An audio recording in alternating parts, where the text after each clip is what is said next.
Hi அனைவருக்கும் வணக்கம். விஸ் iconic awards அவங்க வந்து இந்த விஜி ரியல் எஸ்டேட் அவங்க சேர்ந்து ஒரு அவார்ட் ஃபங்க்ஷன் பண்ணாங்க. நானும் வந்திருந்தேன் அதுக்கு ஒரு கெஸ்ட்டாக. ரொம்ப சந்தோஷமாக இருக்குது. இந்த மாதிரி ஒரு நிறையா வந்து இப்போ எல்லாம் தெரிந்தவர்கள் அப்படி அவார்டு கொடுத்தது இல்லாமல் இவங்க நிறைய டேலண்ட்ஸை எல்லா விதத்துலையும் கண்டுபிடிச்சி கொடுத்துருக்காங்க. ஊர் சைட்லேருந்துலாம் வர வச்சு நிறைய பேர் கொடுத்துருக்காங்க. அஃப்கோர்ஸ் பண்ணுறவங்களுக்கு இது இன்னும் நிறையா பண்ணணும்னு சொல்லி ஒரு நிறைய உத்வேகத்தை கொடுக்கும். இன்னும் நிறைய பேர் இந்த மாதிரி டேலண்ட்ஸை கண்டுபிடிச்சி அவங்களுக்கு கொடுத்து அவங்களை நல்லா என்கரேஜ் பண்ணணும்னு நான் கேட்டுக்கிறேன். Thank you so much. Love you all. Jai Hind. இப்படி போட்டிங்கன்னா சுடிதார் எப்படி போடுவாங்க கையை தூக்கி அப்படி ஃபஸ்ட்டு போட்டு போஸ்ட் வந்து ஒன்றும் இல்லைம்மா அப்படி இதில் இருக்குமா கேலரியில் இருக்கும். அது இன்ஸ்டாவில் போயிட்டு இது ஒரு போஸ்ட்டுன்னு இருக்கும். அந்த போஸ்ட் இல்லைம்மா அது நீங்கள் முதல்ல ஈக்குவாலிட்டி அந்த வார்த்தையை அதிகம் நான் உண்மையிலே சொல்கிறேன். ஆணும் பெண்ணும் நம்ம வீட்டில் நான் சொன்ன மாதிரி பெண்கள்லாம் ஆண்களோட பல மடங்கு பேர் நம்ம இருக்கீங்க. இது ஏதோ இதுக்காக சொல்லப்படுறது இல்லை. பெண்கள் இல்லாமல் எதுவுமே பண்ண முடியாதுமா.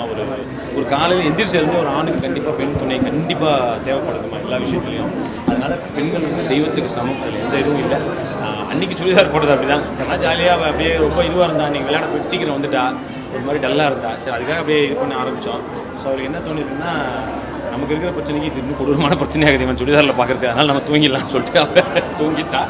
ஸோ அது ஜாலியாக எடுத்து போட்டோம். பட் ஆஃப்கோர்ஸ் அது நிறைய பெரிய வைரலாக போய் நிறைய பேர் சுடிதார் லிங்க்லாம் கேட்குறாங்க. அந்தளவுக்கு வந்துச்சு.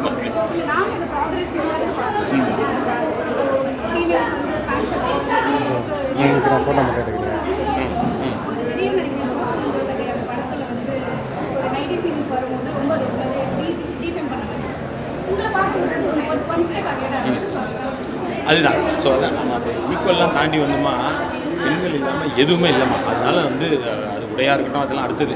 பட் ஒரு பெண்ணோட சப்போர்ட் இல்லாமல் ஒரு ஆண் வாழவே முடியாது. நம்ம இன்னும் உடைச்சி சொல்லணும்னா ஒரு கணவன் இல்லாமல் ஒரு மனைவி உயிர் வாழ்ந்துடலாம். நான் சொல்கிறது ஒரு லேட் இயர்ஸில் சொல்கிறேன். ஆனால் ஒரு மனைவி இல்லாமல் ஒரு கணவன் வாழ்றது கஷ்டம். ஒரு நாள் கிடக்கிறதே கஷ்டம். ஸோ அவங்க இல்லாமல் எதுவுமே இல்லை. தேங்க்யூ.